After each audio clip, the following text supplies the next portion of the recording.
aujourd'hui, on a un homme exceptionnel qui va venir nous annoncer la parole, nous enseigner la parole.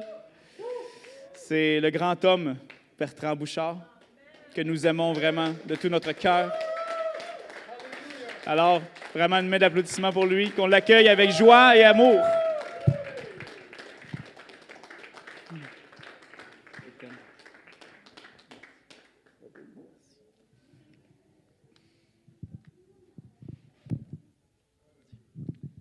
Bonjour. Il dit toujours des paroles pour nous faire pleurer, lui.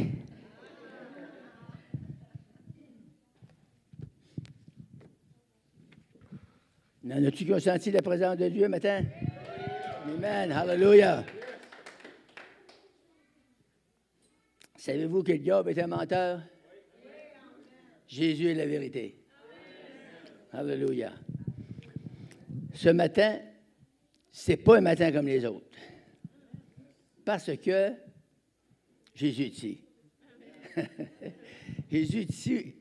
Toutes les fois que nous nous réunissons, nous sentons sa présence. Il y a des jours où c'est pas pareil. La présence de Dieu est différente. Dieu se présente sur différents aspects pour nous atteindre. Il peut m'atteindre avec quelque chose, moi, que vous autres, ça ne vous dérange pas pantoute. Mais il y a quelque chose qui va vous toucher, que moi, ça ne me dérangera pas pantoute. Mais c'est comme ça qu'est le corps de Christ. Mais une chose que je peux vous dire, c'est que Jésus est ici et il veut faire quelque chose pour vous ce matin. Et le diable vous a dit en rentrant que ce n'est pas votre matin, parce que c'est le frère Bouchard qui prêche. Mais c'est le contraire. C'est votre matin, ce matin. Hallelujah. Moi, je suis un vieux, mais je crois aux signes, aux prodiges et aux miracles qui sont dans la Bible. La Bible, c'est le livre par excellence. Ça fait 70 ans presque que je lis la Bible. J'ai toujours trouvé que le Seigneur est extrêmement puissant, extrêmement bon, extrêmement compréhensif. Il nous connaît tous. Il nous connaît dans le fond. Nous, on ne se connaît même pas nous-mêmes. Mais lui, il nous connaît vraiment. C'est lui qui nous a créés. C'est lui qui nous a fait. Et c'est lui qui nous dirige chaque jour. Puis savez-vous quelque chose? Il y a quelque chose pour vous ce matin. Même si c'est le frère Bouchard qui prêche. Hallelujah! Oh, oui, de God. Ce matin, j'ai choisi le prophète Jérémie. J'ai tiré une parole dans le chapitre 32, au verset 26 et 27. Ça dit ceci. La parole de l'Éternel fut adressée à Jérémie en ces mots. Voici, je suis le Dieu de toute chair. Y a-t-il rien qui soit étonnant de la part de l'Éternel? Il n'y a rien. Quelqu'un dira avec moi, rien. Eh, mais c'est pas fort, hein? Quelqu'un dira avec moi, rien. Alléluia. Alléluia. Il y a un autre verset aussi, dans le chapitre 32, versets 16 et 17, qui dit, après que j'ai remis le contrat d'acquisition à Baruch, fils de Nérija, j'ai adressé cette prière à l'Éternel. « Ah, Seigneur éternel, voici tu as fait les cieux et la terre, par ta grande puissance et par ton bras étendu, rien n'est étonnant de ta part. » Ça fait qu'un matin, on peut s'attendre à n'importe quoi. Tout ce que nous avons besoin de la main du Seigneur, il est ici pour vous le donner. Hallelujah. Seigneur Jésus, on se présente au trône de la grâce. On te demande ce matin de prendre le plein contrôle. Touche-moi dans tout mon être, mon esprit, mon âme, mon corps, mes émotions. Enveloppe-moi, Seigneur, de ton feu sacré. Remplis mon esprit de ton onction sainte. Donne-moi un refresh. Hallelujah. Une onction fraîche. Un feu nouveau. Aide-moi à parler ce matin avec mon cœur. Conduis-moi par ton esprit. Prends le plein contrôle. Je veux que chaque personne qui est entrée dans ce local puisse ressortir avec quelque chose. Au nom de Jésus-Christ. Amen. Alléluia. Y a-t-il rien qui soit étonnant? Jérémie a dit de la part de l'Éternel. Rien est étonnant de la part de l'Éternel, parce que Dieu peut faire toutes choses. Même des choses que vous n'avez pas pensées ce matin. Dieu peut vous toucher, puis il va vous réveiller dans ces choses-là. Vous allez dire, « Wow, je ne m'attendais pas à ça. » Savez-vous que Dieu, il est plein de cadeaux dans le ciel pour nous autres? C'est pour nous autres, pas pour lui, pas pour rien de ça. Il les a pour nous. C'est nous, on a des cadeaux des fois qu'on achète pour les fêtes, on donne ça à nos petits-enfants. Mais lui, il a tout ça de prêt. Ça fait une éternité, c'est prêt pour nous. Puis Dieu savait qu'on est ici ce soir, ce matin. Merci Seigneur. Alléluia. Mon sujet ce matin, c'est la puissance infinie de Dieu. Il y a un mot que je voudrais analyser en commençant, c'est le mot étonnant. Parce que ça nous dit dans Jérémie, il n'y a rien qui soit étonnant de la part de l'Éternel. C'est quelque chose qui étonne, quelque chose de bizarre. Le mot étonnant, ça veut dire épatant, époustouflant, extraordinaire, incroyable, inouï, phénoménal, surprenant et surnaturel. Puis là, il y a beaucoup de mots que je n'ai pas pris. La langue française, je pense que c'est la langue la plus riche au monde. Des fois, il y a 40 synonymes pour un mot. C'est pour ça que les autres nations, comme les Anglais, les Chinois, les gens qui viennent dans notre pays puis essayent d'apprendre la langue, c'est la langue la plus dure à apprendre. Pourquoi? Parce que nous autres, on peut dire, je vais te donner l'exemple ici. Je travaillais avec un gars du Lac-Saint-Jean. On travaillait dans le bois. Moi, j'ai dit, il n'y a pas à plein de bois. Dans la Gaspésie, on dit ça, ça veut dire beaucoup, on dit il n'y en a pas à plein. Puis lui, il disait il n'y a pas guère. Je ne comprenais pas le mot. Je dis, qu'est-ce que tu dis? Il dit, il n'y a pas guère. Mais ça veut dire il n'y a pas guère, ça veut dire qu'il n'y a pas beaucoup. C'est la même chose, c'est juste qu'il prend un mot différent parce qu'on est dans un endroit différent. Fait que ce matin, c'est pour ça que je vous ai donné ce mot-là, c'est surtout un mot étonnant que je veux m'entretenir avec vous. Puis vous allez savoir quand on va finir qu'il n'y a rien d'étonnant avec le Seigneur. Vous ne pouvez pas le surprendre le matin. Vos besoins ne sont jamais assez grands, assez gros pour l'étonner. Parce que la Bible nous dit qu'il n'y a rien d'étonnant de la part de l'Éternel. Alléluia. On va aller dans Job 42, verset 2.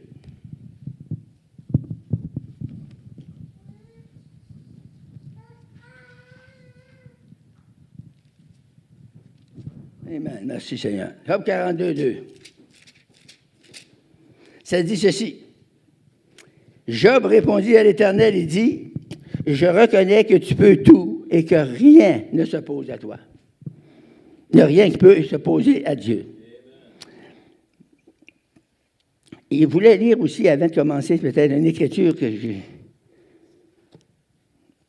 au commencement de Jérémie. Juste une petite anecdote pour rentrer dans... Pour vous dire c'est qui, c'est Jérémie. C'est un grand prophète. C'est le deuxième des plus grands prophètes.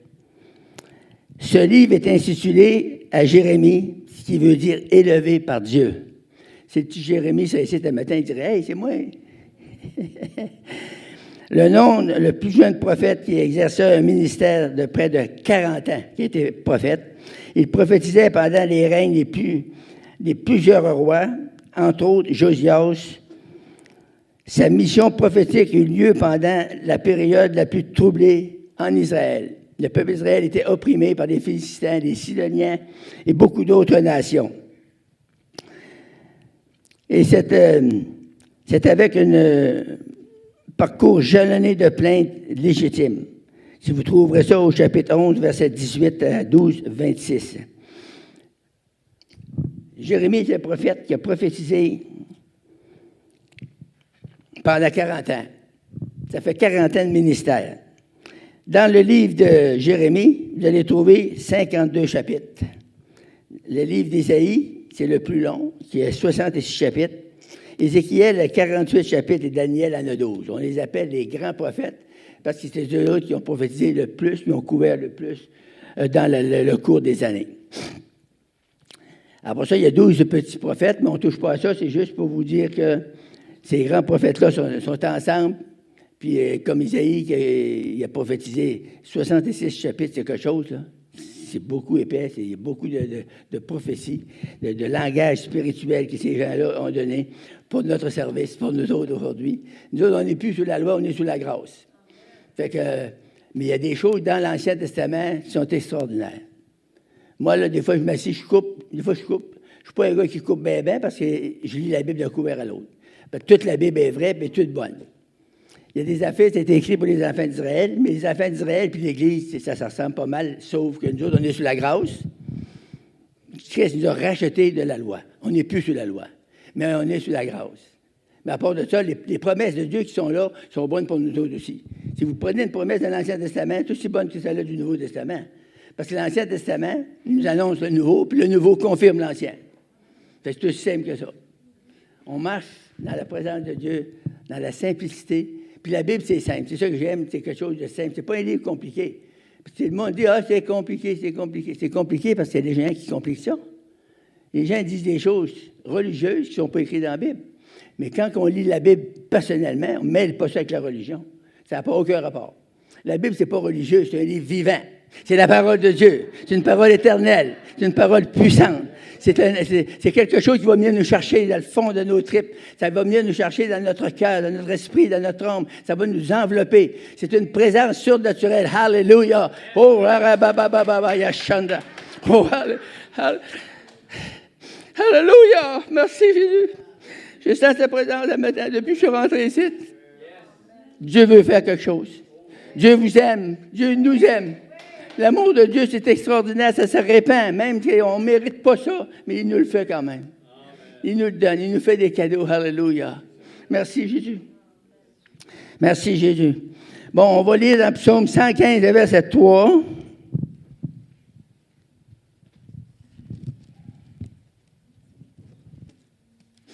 Psaume 115, verset 3, ça dit... Pourquoi les nations, ça c'est le verset 2, on va lire avec. Pourquoi les nations diraient-elles, où donc est le Dieu, leur Dieu? Notre Dieu est au ciel et il fait tout ce qu'il veut. Wow! C'est quelque chose, hein?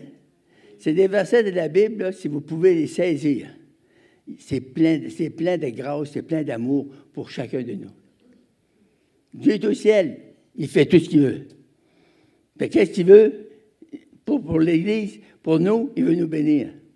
Le diable est venu pour bénir, puis le diable est venu pour maudire. C'est facile à savoir si ça vient du diable ou si ça vient de Dieu. Si c'est quelque chose qui vous fait du trouble, qui vous maudit, qui vous met dans des problèmes, c'est pas de Dieu. Dieu n'est pas venu pour ça. La Bible dit que Dieu a envoyé Jésus pour nous bénir. Vous trouverez ça dans Actes 2 ou 3. C'est bon? Alléluia. 135. Psaume 135. Et le verset 6. Au verset 5, ça dit, on va le lire avec, « Je sais que l'Éternel est grand et que notre Seigneur est au-dessus de tous les dieux. » Il parle des idoles, là, les dieux. « Tout ce que l'Éternel veut, il le fait, dans les cieux et sur la terre, dans les mers et dans les abîmes. » On pourrait dire les abîmes plus profonds que les mers. Tout ce que Dieu veut, il le fait. En voulant dire, c'est son affaire à lui. C'est lui qui a fait, c'est lui qui a tout créé. Alors, il peut faire tout ce qu'il veut avec la terre, avec ce qu'on voit. Amen. Hallelujah. Merci, Seigneur. Isaïe 43.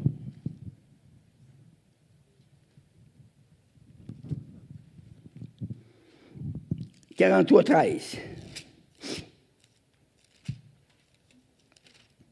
Ça dit ceci. « Je le suis dès le commencement, et nul ne délivrera de ma main. J'agirai, qui s'y opposera? » Il n'y a pas personne sur la terre, ou dans le ciel, ou dans l'enfer. Il n'y a pas personne qui peut s'opposer à Dieu. Dieu dit, « J'agirai, qui s'y opposera? » Merci Seigneur. Êtes-vous content de savoir ce matin qu'on sert un Dieu? Il n'y a pas personne qui peut l'opposer. Il n'y a pas personne qui peut le contredire. Il n'y a pas personne qui peut y résister. Dieu est au ciel, il fait tout ce qu'il veut. Alléluia. Habakkuk 3, 6. Habakkuk, C'est un petit prophète.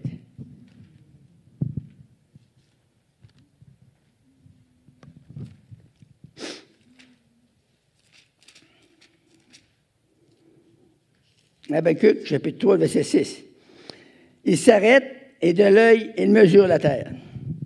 Il regarde et il fait trembler les nations. Les montagnes éternelles se brisent, les collines antiques s'abaissent et les sentiers d'autrefois s'ouvrent devant lui. Alléluia. Merci Seigneur. Trouvez-vous ça bon? C'est extraordinaire. On a un Dieu, en plus d'être Dieu, d'être tout-puissant, il nous aime. Quand on sait qu'on est aimé par un être, un humain, on est béni de ça. Allô? Imaginez-vous donc par le Dieu qui a créé le ciel, la terre, qui nous a créés, qui nous a formés dans le sein de notre mère, qui savait qu'il nous aime d'un amour éternel. Juste ça, là, ça c'est pour s'exciter. Alléluia. Amen. Alléluia. S'il nous aime, il veut faire quoi? Il veut nous bénir. Il veut nous bénir avec quoi? Avec nos besoins. Vous avez des besoins. J'ai des besoins. Tout le monde a des besoins.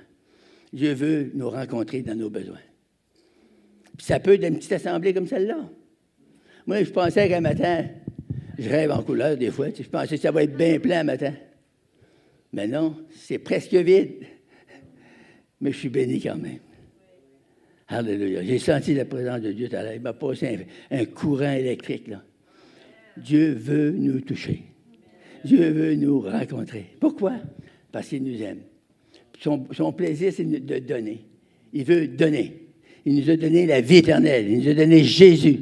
Il nous a donné la guérison. Il nous a donné la délivrance. Il nous a donné toutes sortes de bénédictions en Christ, dans les lieux célestes. Alléluia. C'est payé. C'est accompli. C'est pour là, puis c'est là pour nous. Si on les prend, gloire à Dieu, on va être béni. Si on ne les prend pas, bien, on va tirer de la patte. Il y a des gens qui disent des fois, je ne suis pas capable d'avancer, je ne comprends pas. Puis, et qu'est-ce qu'on peut faire pour avancer, pour progresser dans la vie chrétienne? La seule affaire, c'est de t'attendre au Seigneur. Quand tu n'as rien à faire dans la maison, tu t'écrases là, puis tu dis, Seigneur, touche-moi. Pourquoi? Tu dis, touche-moi, parce que j'ai besoin de toi. Touche-moi dans mon esprit, dans mon âme, dans mon corps. Donne-moi des dispositions, Seigneur. Enlève tout ce qui est hostile en moi. Savez-vous qu'il y a beaucoup d'hostilité dans nous? On est de rébellion des fois, on est d'incrédulité, on a des doutes dans nos cœurs. Il y a toutes sortes de choses qu'on ne peut même pas imaginer, qui sont en nous, viennent au sens qu'ils ne sont pas en nous, ils sont autour de nous puis ils nous oppressent. Puis tout le monde est oppressé, les chrétiens sont oppressés de toutes parts. Mais l'oppression, ça ne veut pas dire une possession, là. C'est quelque chose qui nous fatigue, qui nous traîne, qui nous suit. Dieu veut nous délivrer de ça, il veut nous affranchir. Alléluia. Quand il nous affranchit, on est entièrement libre.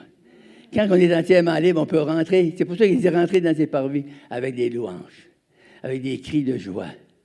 Alléluia. On n'a pas tout le temps ça, mais Dieu veut qu'on ait ça. La volonté de Dieu, c'est qu'on soit béni dans notre esprit, dans notre âme, dans notre corps, dans nos émotions, dans toute notre vie. Toutes les facettes de notre vie. Dieu veut nous bénir. Amen. Alléluia. Puis qu'est-ce qu'on fait pour l'être? C'est tellement facile. Vous faites juste vous attendre à Dieu, puis il y a des promesses dans ça, des milliers de promesses dans la Bible. Il faut que vous les preniez pour vous. Il y en a qui disent, ça c'est pour Isaïe, c'est pour Jérémie, c'est pour Habakkuk, c'est pour... Non, c'est pour toi, c'est pour moi. C'est pour eux autres, bien sûr, mais c'est pour nous autres aussi. Parce que la parole, c'est pour les humains. Dieu n'a pas écrit ça pour les saints, il a écrit ça pour nous. C'est belle. C'est vrai, il dit ça que Dieu, c'est les saints qui ont écrit la Bible. Ils ne savent pas écrire, les saints. Petite nouvelle pour vous. Mais les hommes qui ont écrit la Bible, ils savaient écrire. Puis ils connaissaient la pensée de Dieu. Puis ils nous l'ont transmis sur papier. Puis nous, on a la bénédiction sur la fin des temps, après des milliers d'années. On a la bénédiction d'avoir dans ce livre la vérité de Dieu. La parole de Dieu. Alléluia. Matthieu.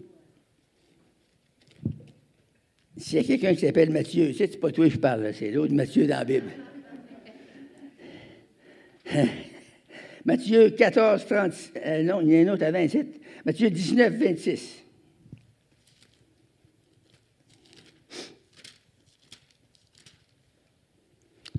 Jésus les regarda et leur dit, « Aux hommes, cela est impossible, mais à Dieu, tout est possible. » Alléluia. Si on lit Marc 14,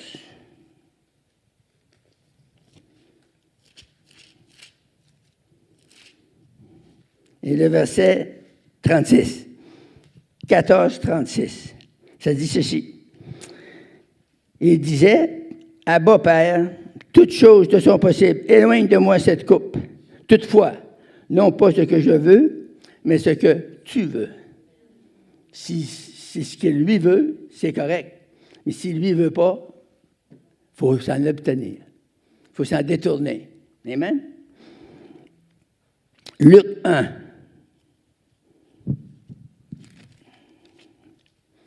Luc 1, le verset 37. Ça dit ceci, « Car rien n'est impossible à Dieu. » Marie dit, « Je suis la servante du Seigneur. Il me soit fait selon ta parole. » On devrait tous être comme Marie. Elle a dit, quand il dit, « Tout est possible à Dieu. » Elle a dit, « Je suis la servante du Seigneur. Qu'il me soit fait selon ta parole. » Il avait annoncé une grande annonce. Il avait dit qu'elle allait avoir un petit. Puis elle était vieille, puis elle ne pensait pas qu'elle était capable d'avoir un petit. Mais elle l'a eu quand même. Quand Dieu met la main, ça marche. S'il met ta main sur ton problème un matin, ça va marcher. Alléluia. Qu'est-ce qu'il faut que tu fasses pour avoir sa faveur? Tu l'as déjà, sa faveur. Chacun de nous, on a la faveur de Dieu. C'est nous, il faut qu'on l'accepte. Puis qu'est-ce qu'on fait? Si je te donne 100 piastres, puis tu prends 100 piastres, tu le mets à la banque, puis tu dis, j'ai pas d'argent. C'est un mensonge, parce que tu en as, viens t'en donner. Mais si tu ne l'utilises pas, tant que tu ne l'utiliseras pas, tu n'as pas. Elle n'a pas de service pour toi, pas d'utilité. Mais si tu l'utilises, tu le prends 100 piastres, tu payes l'affaire avec, tu n'as de l'argent. C'est pareil avec la bénédiction du Seigneur. C'est pareil pour la guérison divine. Les gens qui sont malades le matin, ils disent, Seigneur ne me guérit pas. C'est pas le Seigneur qui ne te guérit pas. Il t'a guéri, ça fait 2000 ans. Right? Amen. Le 2000 ans, il a tout à payer. Il a dit, tout est accompli. C'est fini, ça. La guérison divine, par ces meurtrissures qu'il a subies, vous avez été guéris. Ma femme a été guérie. Elle avait 9 pouces dans son côlon de colite ulcéreuse. Puis le docteur, il avait dit, après, Mme Bouchard, après les colites, c'est la maladie du Crohn. Ils lui mettent une poche, c'est ça. Vous avez vu ça? Là, on a prié, puis on priait, puis on priait, puis on a chassé, on a tout fait. Ça ne marchait pas. Un matin, je pars pour aller en ville, puis elle était assise sur le coin du divan, puis elle pleurait. Je dis, qu'est-ce que t'as? Elle dit, mes colites, là, sont actives le matin. Puis quand mes colites sont actives, demain, elle dit, ça jette mon courage à terre. Il dit, il y a une affaire que tu n'as pas faite. Tu n'as pas confessé. Oui, mais elle dit, je ne peux pas confesser. Elle dit, bon Dieu va dire, je suis menteuse. Il a dit, je suis malade. J'ai dit, oui, mais il y a 2000 ans, le Seigneur t'a guéri. Là, c'est à toi maintenant de saisir ta guérison. En d'autres mots, il faut que tu prennes ta guérison. C'est payé. OK? Si moi, vous allez au magasin, puis moi, je fais la commande, vous glissez un bill, vous payez ma commande. Puis le commis va dire, non, c'est payé, M. Bouchard. Je peux dire, non, je peux dire ce que je voudrais, mais c'est payé quand même. C'est la même chose pour le Seigneur. Fait que là, j'ai dit, elle dit, comment je veux dire ça de fois, là? Elle dit, confessez, je suis guéri. J'ai dit, dis-le tant que tu veux. Moi, je m'en vais. Je suis en allé, j'ai fait mes commissions, j'ai revenu. Quand j'ai revenu, elle avait passé sa baguette, tout était fait. Puis elle ne m'a pas parlé d'arrière, puis j'ai même pas repassé, moi. 11 jours plus tard, elle s'en va à Cabanville, puis elle va passer une radiographie. Les docteurs passent la radio. Oh, il a dit, Mme Bouchard, venez, puis amenez votre pari avec vous.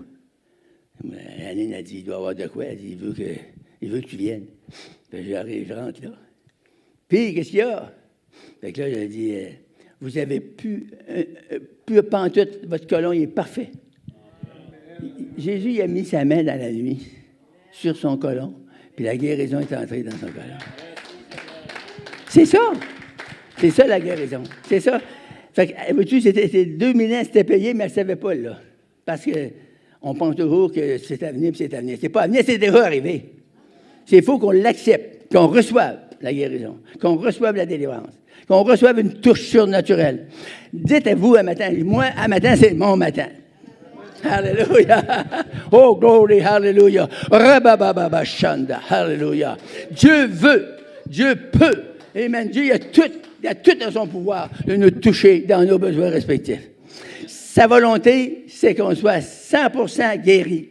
Spirituellement, moralement, physiquement, émotivement. Dieu veut nous guérir, nous délivrer. Alléluia. Il veut nous remplir de sa présence glorieuse. Il veut qu'on puisse commencer à parler des paroles de Dieu, à prophétiser des choses divines pour le peuple de Dieu. Dieu veut que vous soyez touchés, transformés, changés. Alléluia. À matin. À partir de maintenant. Maintenant, c'est le jour du salut. Maintenant, c'est le jour de grâce. C'est un jour où Dieu veut visiter son peuple. Si vous savez comment il nous aime d'un amour éternel. C'est dans l'éternité, il nous aimait avant qu'on vienne au monde. Il nous avait dans ses pensées. Si vous lisez les psaumes 139, vous allez tout voir ça. C'est extraordinaire. Ce que Dieu a fait, ce que Dieu a préparé pour nous, il a préparé ça de l'avance. C'est tout prêt. Ça nous doit à le prendre et l'utiliser. Alléluia. Apocalypse. On va aller dans l'Apocalypse 19 et le verset 6. Si c'est beau, on va terminer avec ça. Et j'entendis comme une voix d'une foule nombreuse, comme un bruit de grosses eaux, comme un bruit de tonnerre, en disant, Alléluia, car le Seigneur notre Dieu Tout-Puissant est entré dans son règne. J'aimerais vous faire un exercice. Ça dit, j'entendis comme un bruit de grosses eaux et comme un bruit de fort tonnerre. Pas un petit tonnerre, là, pas un petit coup qu'on entend très, très loin derrière les nuages. Un coup de fort tonnerre qui disait, Alléluia. Et je voudrais vous faire un test ce matin. Êtes-vous capable de dire avec moi, Alléluia, pour que ça fasse un bruit de tonnerre? Wow, c'est bon, mais je n'ai pas crié, moi, là. On va crier ensemble. Alléluia! Oh, glory! Ça ressemble à un bruit de tonnerre. Alléluia. Merci, Seigneur. Oh! J'avais quelques paroles de connaissance que j'ai eues. Merci, Seigneur. Perdu ma carte. J'ai mal à l'épaule gauche. Qui a ça? Madame, monsieur, hein? Vous savez-vous ce que c'est une parole de connaissance? C'est que Dieu nous fait connaître dans l'esprit le besoin d'une autre personne. Moi, je le sens, c'est tout différent, parce qu'on est différent. Moi, je sens le mal dans mon corps, puis je ne l'ai pas. Fait que je sais qu'il y a quelqu'un qui l'a. C'est ça qu'une parole de connaissance pour moi. Pour un autre, il va le sentir dans son esprit. C'est bon, pareil, c'est la même chose, là. C'est le même don, il est manifesté différemment. Parce qu'on est différent, Dieu nous utilise différemment. Alléluia. Alléluia. Un soir, j'étais dans une assemblée, puis j'avais prié dans mon bureau pour le message. J'avais demandé au Seigneur, donne-moi une vision, donne-moi quelque chose qui va m'aider dans la prédication à mettre des choses claires pour que les enfants de Dieu soient touchés. Puis j'avais vu une madame dans la trentaine, pas grosse, qu'elle avait rentré dans l'assemblée. Puis elle, je l'avais vue qu'elle s'en allait dans une grosse rivière. Il y avait beaucoup d'eau, puis il y avait une chute. Puis juste avant d'arriver à la chute, là, elle s'en venait, elle était dans l'eau, puis elle flottait, puis elle était après se noyer. Puis là, ça m'a dit, si elle tombe dans la chute, c'est sûr qu'elle va mourir. Puis j'ai tendu mon bras tant que j'ai plus loin, là, puis elle a amené un bout de sa poitrine, je l'ai pogné, puis je l'ai sorti. Là, j'ai sauvé la vie. Et là, j'ai vu ça dans une vision par mes jouets, là. Puis là, le soir, je prêche de tout mon cœur. Puis quand j'ai fini de prêcher, je fais l'appel. Puis j'ai dit, après, j'ai fini, je fais l'appel. Je ne l'avais pas vue, la femme. Elle était là. Puis je ne la reconnaissais pas. Et là, j'ai dit, avant de se quitter, je vais vous raconter quand même. Puis là, je raconte ça. J'ai vu une femme à peu près dans la trentaine, une petite madame. Puis j'ai dit, elle était tombée dans une grosse rivière, puis elle était après se noyer. J'ai tendu la main, puis je l'ai sortie, mais il y avait une chute un peu plus loin. Si elle aurait tombé là, elle était morte. Puis la femme, elle se lève, elle s'en vient me trouver. Elle dit, c'est moi. Elle dit, j'allais pour me tuer. Puis elle a été sauvée. c'est ça que c'est une parole de connaissance. C'est grand, hein? Dieu, il sait tout. Il sait tout. Nous autres, on ne le sait pas. Mais là, il me l'avait révélé, je le savais. Mais là, qui c'est que je trouvais? Tu sais, le diable met toujours des obstacles dans toutes les affaires que vous allez faire dans la puissance de Dieu. Le diable va essayer de mettre des entraves, il va mettre des obstacles. Mais si vous êtes là, puis vous persévérez dans la foi, vous attendez au Seigneur, tout simplement. On ne dira pas que ce n'est pas la dernière minute, là. Hein? C'était vraiment la dernière minute. On quittait, on s'en allait. Mais le Seigneur m'a dit, dis-lui, elle va partir quand même. Puis j'ai dit, puis la femme était là. Elle était-tu contente? Puis nous autres aussi. Là, l'Assemblée, la puissance a tombé sur l'Assemblée. Le monde a mis à crier au Seigneur de reconnaissance. Alléluia. Merci, Seigneur.